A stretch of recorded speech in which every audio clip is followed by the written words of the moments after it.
Well, hello, ladies and gentlemen, and welcome to the concession stand here on the KB Radio Network. I am your host, Kevin Reed, and this is the review of the sleeper hit of 2022, Megan 2.0. And this film is written and directed by Gerard Johnstone. It stars Allison Williams, Violet McGraw, and Jermaine Clement. And this sequel follows Megan being rebuilt to combat a humanoid military robot built using Megan's technology that is attempting an AI takeover.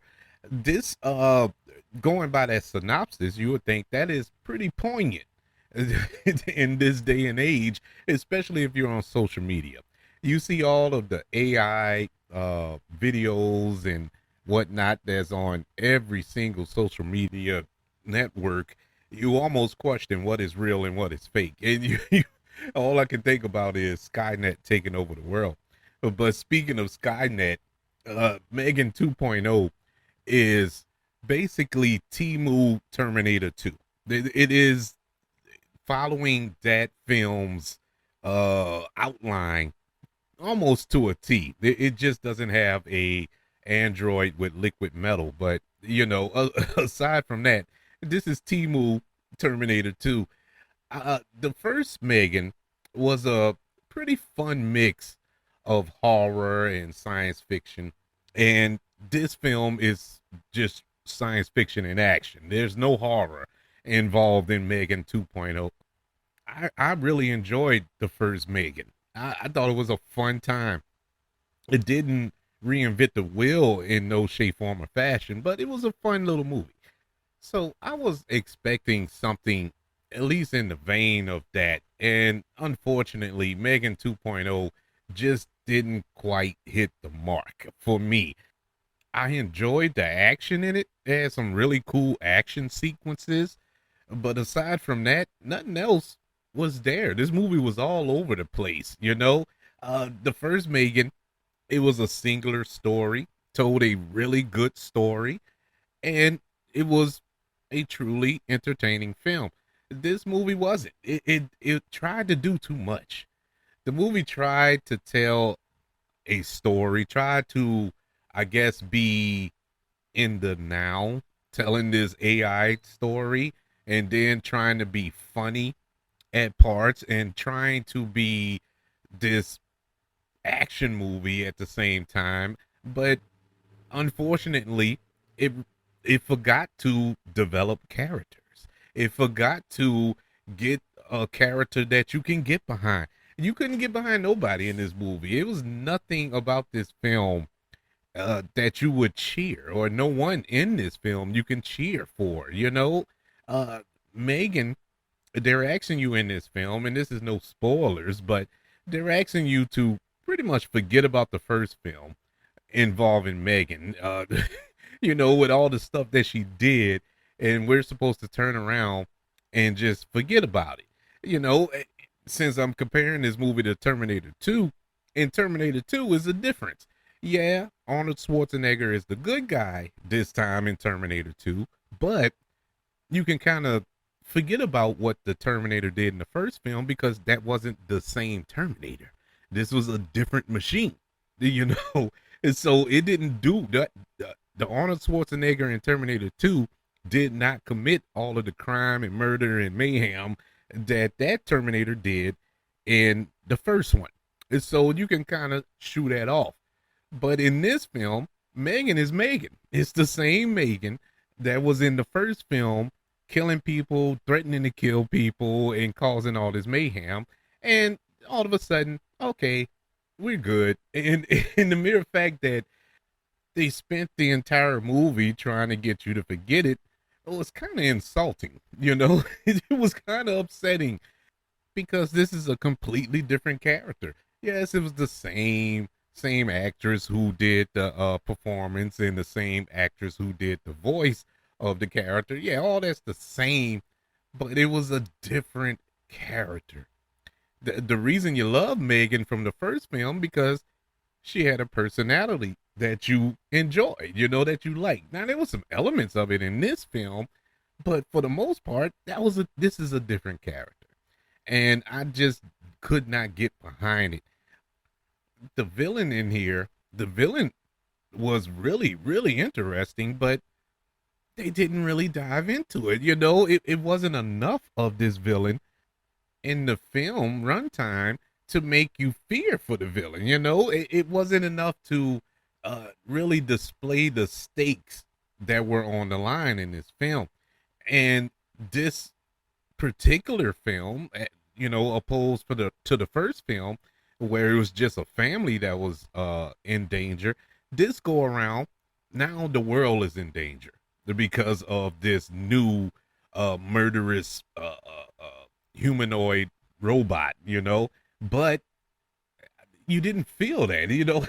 I didn't feel the dread or the sense of urgency to stop this new upgraded version of Megan. Now, don't get me wrong. When that character, I think it was Amelia, was the name of the new robot, the bad robot here. Uh, when she was on screen, she was a beast, man. that was a that was a beast of a robot. It had shades of the T-1000. I think that was the liquid metal version. In Terminator 2, she was everything that the T-1000 was, except didn't have liquid metal. If she would have had liquid metal, then you would have had like, oh man, they're really in trouble. But I just didn't feel it. This twist that happens in the movie that ain't a twist. I knew, I knew 10 minutes in what the twist was, and I say 10 minutes because that's when the character that involves the twist pops up. As soon as he pops up, you're like, okay, I know what he's about.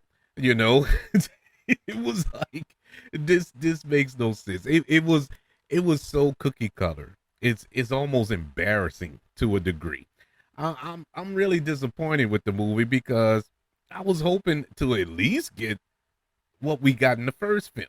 I know that the first film had his tongue planted firmly into his cheek there. It was cheesy, of course, but it was meant to be that way. It leaned into that. That's what made it so enjoyable. But this movie at times tried to take itself seriously, and I was like, are they seriously trying to tell, tell a compelling story here? And just when you might get convinced that okay, they're taking a serious route, I'm starting to believe it. They'll come with something silly, and it just made the movie feel like it was all over the place, um, which is kind of peculiar because it isn't like this was in the hands of a different director and creators. Everybody that was involved in the first Megan was involved in this Megan. I don't know what happened. I don't know what happened. I understand trying to go bigger than the first film. Yeah, I'm all for that. And this movie, it seems like it was a little, not by much, but a little bigger than the first film as far as budget and production wise. But it didn't help it. It didn't help it at all. Sometimes simple is better. The simpler route is the better route. You just because it's bigger doesn't necessarily mean better. And unfortunately, Megan falls into that category, or Megan 2.0, I should say, which gets a letter grade of a C minus. Yeah, if it wasn't for the action sequences here, this would have been D, almost F territory, because I could not get into the story. Action was decent. They had a couple of jokes that landed, but some that fell completely flat.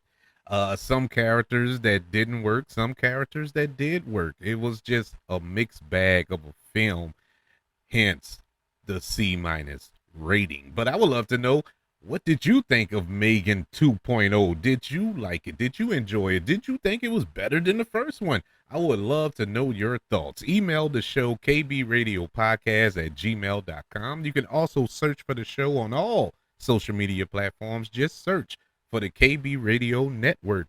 Also, don't forget about YouTube. Subscribe to the KB Radio Network channel and like this video if you don't mind. Don't forget about the 5 stars, the reviews, and sharing this show if you're listening on Apple Podcasts, Spotify, iHeartRadio, wherever you are currently listening to the concession stand here on the KB Radio Network. Everybody, thank you for joining me for this review of Megan 2.0. Want you all to know that I love you, continue to love everyone, and until we speak again, you all be blessed.